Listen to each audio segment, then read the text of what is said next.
Bismillahirrahmanirrahim. Alhamdulillah, kita ketemu lagi. Di kesempatan kali ini kita ingin membahas tentang satu masalah yang sangat penting. Memang sebenarnya semua masalah-masalah Islam itu sangat penting, tetapi berhubung kita sekarang ini berada di bulan Rajab, masalah yang sangat penting untuk kita bahas di bulan ini tidak lain bagaimana kita mampu memanfaatkan dengan sebaik-baiknya bulan Rajab ini. Ini kesempatan, satu momen berharga bagi kita. Allah mengundang kita, Allah memberikan satu kesempatan berharga. Bayangkan, kita masih diberikan satu kesempatan untuk memasuki bulan teragung Allah. Bulan Rajab salah satu dari bulan haram Allah. Allah mengkhususkan bulan ini sebagai bulannya. Ketika Allah katakan bahwa ada 12 bulan, kemudian Allah mengambil dari 12 bulan itu 4 bulan sebagai bulan haramnya. Allahu Akbar. Faham Anda apa maksud dari bulan haram? Saya ingin mengajak Anda untuk memahami hal ini dengan satu contoh yang sangat sederhana, supaya Anda bisa memahami dengan jelas apa hakikat dari haram tersebut. Katakanlah diri kita, setiap kita punya kehormatan, punya sesuatu hal yang begitu kita muliakan, menjadi sebuah rahasia bagi kita, yang dimana hal tersebut apabila dilanggar oleh orang lain, berarti orang tersebut telah menjatuhkan kehormatan kita.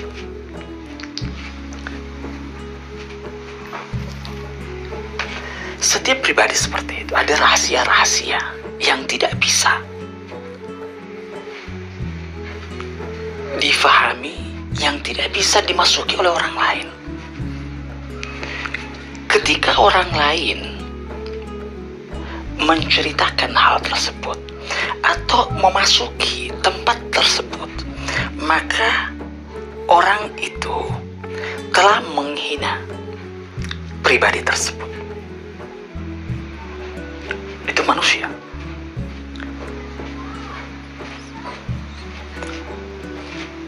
Demikian juga dengan Allah. Allah punya satu wilayah, satu rahasia, yang dimana apabila ada seseorang yang memasuki tempat tersebut, berarti orang itu melanggar privasi, melanggar kehormatan orang tersebut atau Allah. Privasi, rahasia nggak bisa disentuh, nggak bisa. Jadi ketika Allah katakan bahwa hal ini diharamkan, artinya hal tersebut akan merusak pribadi, merusak privasi atau merusak pribadi Allah.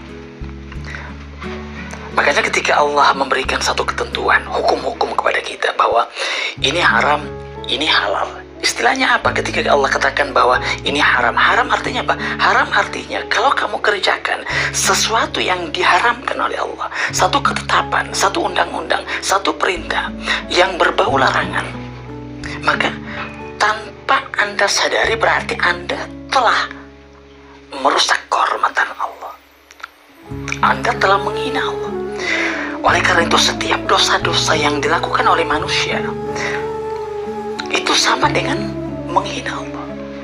Makanya ada seorang wali Allah, ketika ditanya tentang hakikat dosa, apa itu dosa, dan bagaimana cara dia untuk bisa melepaskan diri dari berbuat dosa. Sang wali Allah katakan seperti ini, kalau misalnya Anda ketika berbuat dosa dan pada saat Anda mengerjakan dosa tersebut membayangkan seakan-akan Anda itu menganggap bahwa Allah itu tidak melihat diri Anda pada saat Anda melakukan dosa, berarti Anda telah kafir. Ketika Anda merasa pada saat Anda melakukan satu pelanggaran, satu ketentuan yang dilarang oleh Allah, Anda bermaksiat, asal membangkang kepada Allah, maka pada saat itu ketika Anda timbul dalam diri Anda, dalam khayalan Anda menganggap bahwa Allah ini nggak melihat diri Anda. Mungkin ada orang sampai pada tingkat seperti itu, sampai dia pada akhirnya berani melanggar perintah Allah. Nauzubillah. Jangan sampai kita berada pada wilayah seperti itu. Berarti orang ini tanpa dia sadari telah kafir. Kalaupun pada akhirnya dianya yakin bahwa Allah tetap melihat diri dia pada saat dia melakukan pelanggaran, yang pertama dia nggak yakin toh. Dia merasa nggak dilihat sama Allah. Ini udah kafir. Seakan-akan Allah nggak melihat dia. Seakan-akan Allah itu nggak ada. Seakan-akan Allah itu bukan maha melihat. Bukan basirun. Ini bahaya nih. Tapi yang kedua nih, seakan-akan Allah itu melihatnya. Dia meyakini bahwa Allah melihat dia. Allah itu maha melihat apa yang sedang dia lakukan. Tapi dia tetap melanggar. Berarti orang ini seorang pembangkang yang sangat nyata. Coba, seperti Anda itu berada di hadapan seorang polisi nih. Polisi ada di hadapan Anda, tapi kemudian Anda tetap main judi di hadapan polisi tersebut, tetap melanggar. Ini kan sudah penghinaan. Anda udah menghina orang itu. Udah tahu ada di hadapan Anda seorang polisi, seseorang yang melarang perbuatan tersebut, tapi tetap Anda lakukan. Berarti Anda itu seorang pembangkang yang nyata. Anda telah menghina Allah. Allahu Akbar. Dua-duanya bukan sesuatu hal yang baik.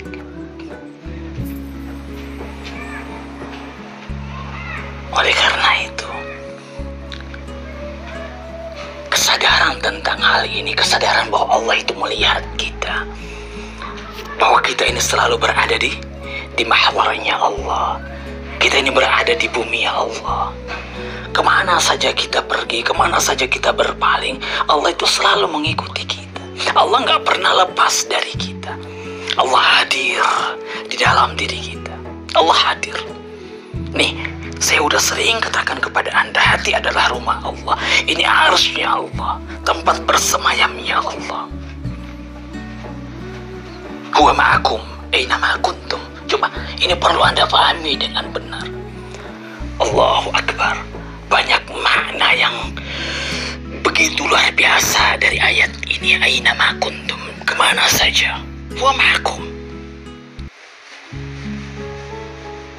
Di mana tempat yang Allah tidak ada di situ?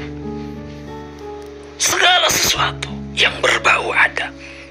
Allah ada di sana. Allahu Akbar. Makanya Anda bisa melihat para kekasih-kekasih Allah, karena menyadari tentang hakikat seperti ini. Bagaimana sikap mereka?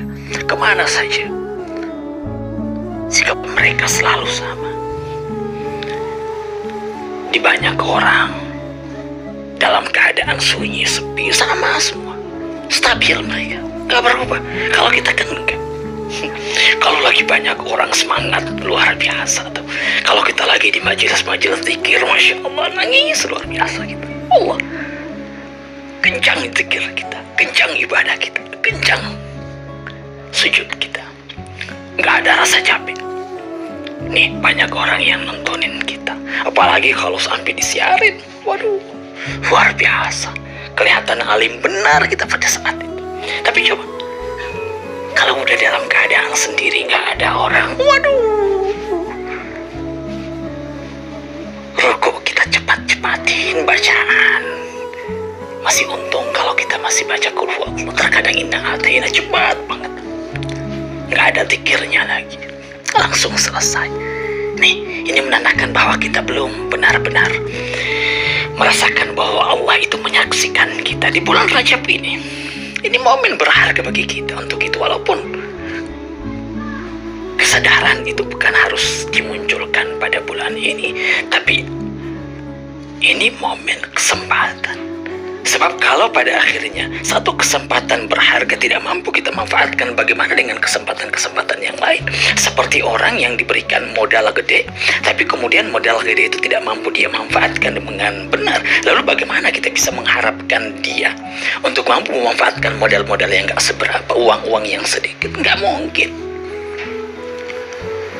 Ini kan bisa dilihat bagaimana orang itu mampu memanfaatkan sesuatu yang bernilai. Allah melihat kita dari sini. Makanya dalam salah satu hadis dikatakan oleh Allah dalam hadis qudsi kepada Rasulullah, dikatakan bahwa Allah itu punya malaikat. Ada malaikat di langit ketujuh, disebut dengan ad-da'i, yang memanggil.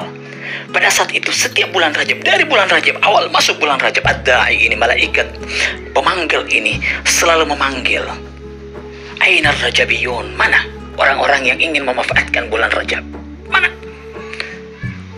Mana para penyembah yang ingin dekat dengan Allah? Mana para perindu tersebut? Mana? Dia panggil, ayo sini, datang. Ini kesempatan berharga bagimu untuk dekat dengan Allah. Kalau memang engkau ingin ketemu dengan Allah, kalau memang engkau ingin merasakan cinta Allah, itu.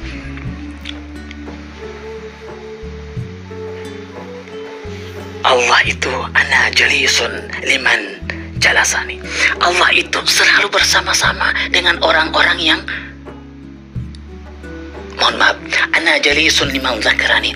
Saya itu bersama-sama, duduk bersama-sama dengan orang yang mengingatku. Allahu Akbar. Luar biasa. Siapa yang gak pingin duduk bersama dengan Allah? Allah loh. Allah ini luar biasa. Bagaimana kita ditemani dengan orang yang begitu kita muliakan, kita agungkan. Masya Allah, kita lupakan semuanya. Ini Allah. Allah katakan, ana jalisun liman zakirani. Saya bersama-sama dengan orang yang mengingatku. Allah ada di situ. Kalau kau mengingat Allah, berarti Allah itu hadir bersama-sama denganmu. Makanya kalau orang udah ingat sama Allah, nggak ada lagi susahnya. Allah bersama-sama dengan dia.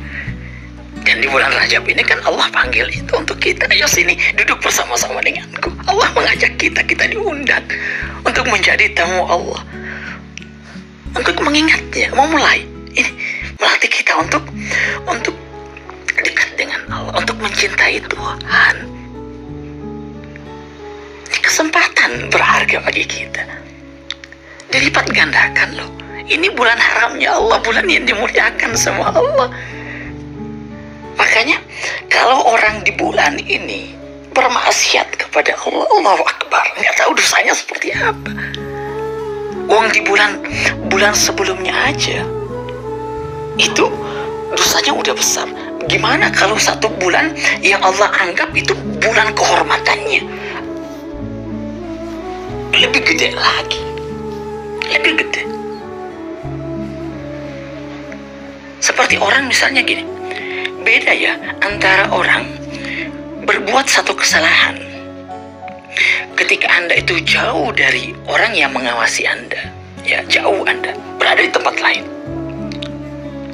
Itu konsekuensinya berbeda. Kenapa? Wong masih bisa dikatakan wajar, wong gak diawasi kok, wong gak ada dia, kan terhijabi kita dari dia, dari pandangannya.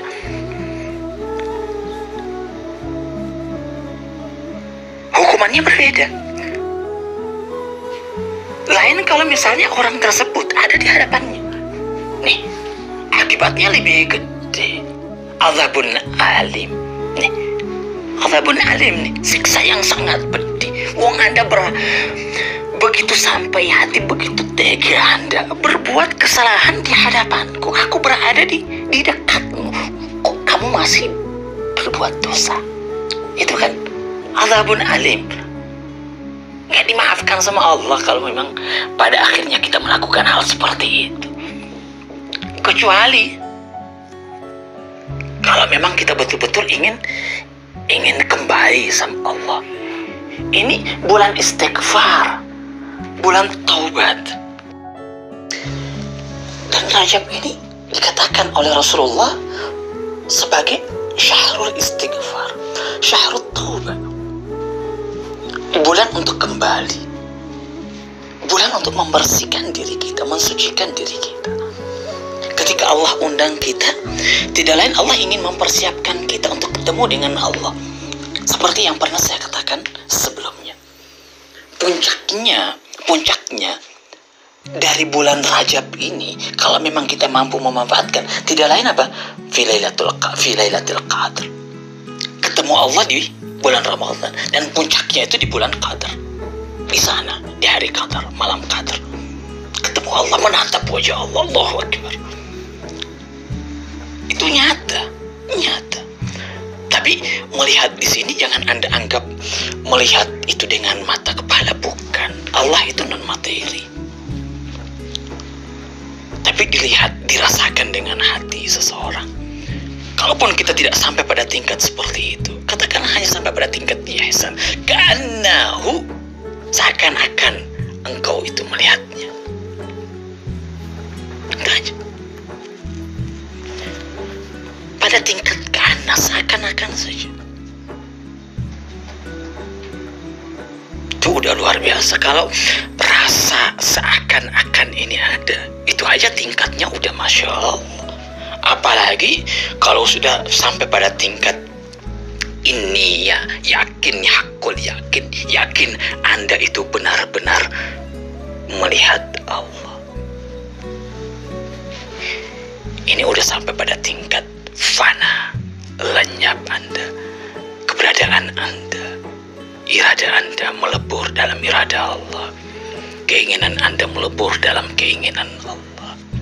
Semuanya keinginan Allah, wujudnya Allah. Sehingga bukan aku lagi yang muncul toh, tapi betul-betul Allah yang tampil, yang hadir. Sehingga Anda akan melihat sosok seperti ini, semuanya adalah sosok yang baik. Apa yang keluar dari dirinya, yang tampil dari dirinya, itu pasti baik. Seperti Nabi kan. Nabi itu kan wa ma yantiqu 'anil hawa in huwa illa wahyu yuha. Nabi udah sampai pada tingkat fana, sehingga apapun juga yang beliau ucapkan, yantik di sini bukan hanya sekedar ucapan saja. Setiap apa yang dihadirkan, not hadir nampak. Ucapan ini kan bermakna apa? Sesuatu yang terpendam dimunculkan. Seperti Allah kalam. Kalam itu kan ucapan Allah dari sesuatu hal yang tidak nampak, yang ada di alam terpendam, di alam batin. Ketika Allah mengucapkan sesuatu, itu dihadirkan. Fi'luh. Kalamnya Allah adalah fi'l, perbuatannya dia. Makanya ketika Rasulullah itu wa ma yantiqu 'anil hawa, tidaklah Rasulullah itu mengucapkan sesuatu, artinya seluruh tingkah laku, sikap, seluruh zahirnya Rasulullah tidak lain adalah wahyu. Makanya ketika Anda melihat Rasulullah sama dengan Anda melihat Allah. Dan bukan hanya Rasulullah saja. Bahkan dalam salah satu hadis, ketika Anda melihat orang mukmin, sama halnya dengan Anda melihat Allah, menyaksikan Allah. Sebab orang mukmin adalah wakil sempurna Allah di muka bumi, menggambarkan karakternya Allah, akhlaknya Allah yang mereka hadirkan. Orang kalau sudah dekat sama Allah ya seperti itu. Dia betul-betul menghidupkan Allah. Sebagaimana Nabi Adam yang diciptakan oleh Allah, tidak lain bertugas untuk menghidupkan Allah, menghadirkan Allah, bukan tugas ringan, tugas maha berat. Dan hanya sedikit yang mampu melaksanakan tugas ini. Sebab pada akhirnya kita kan terkadang pingin hadir juga. Karena yang akan muncul itu pertentangan antara dua hal. Mana yang mau Anda hadirkan? Apakah Allah ataukah dirimu? Kalau dirimu yang kau hadirkan, maka dengan sendirinya Allah nggak akan hadir. Tapi kalau kau hadirkan Allah, kau akan terpendam. Zahir dan batin. Mana yang kau zahirkan, mana yang kau batinkan. Itu saja. Ketika Nabi Adam itu menghadirkan Allah, berarti dirinya tersembunyi. Ketika dirinya tersembunyi, efeknya apa? Efeknya ketika Anda dimaki, ketika Anda dipuji, ketika Anda disakiti, Anda nggak lagi merasakan apa-apa. Enggak. Anda nggak akan mengeluh, nggak akan merasakan sakit.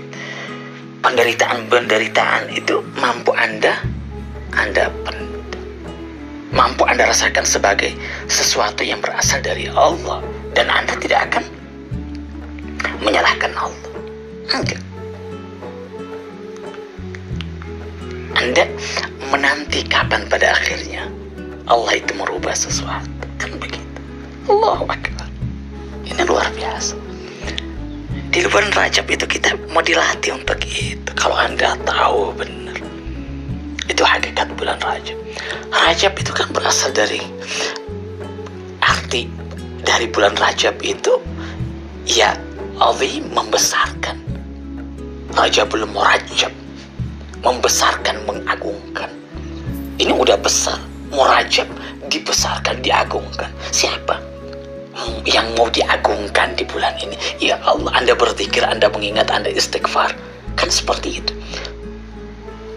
Kita ini kan mau menyediakan lahan, mau menyediakan wadah. Seakan-akan seperti itu, menyediakan wadah untuk hadirnya Allah. Itu tugas kita. Sekarang wadah ini yang tidak lain adalah hati, ya. Tempatnya Allah, kalbun. Ini udah dikotori dengan berbagai macam sampah, najis duniawi, najis syahwat, nafsani, keakuan. Ini mau dibersihkan fi syahril istighfar ini. Kita memperlihatkan penyesalan di bulan ini. Kita hidupkan malam-malam bersama-sama dengan Allah. Kita na'al-tarif, kita mengaku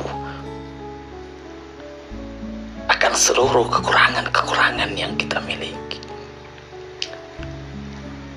Kita mengakui kelemahan kita, dosa maksiat yang pernah kita lakukan selama ini. Kita begitu lemah. Terlalu banyak kelalaian yang kita lakukan selama ini. Ketika kita menengok ke belakang, sebelum kita masuk ke dalam bulan Rajab, ketika Allah mengundang kita, langkah kaki kita, satu kaki kita masukkan ke dalam bulan Rajab. Kita bersama-sama dengan Allah di malam pertama. Pada saat itu kita merenung. Kita memuhasabah diri kita menatap diri kita. Kita melihat, ya Allah, ke belakang ini sudah apa yang saya lakukan selama ini.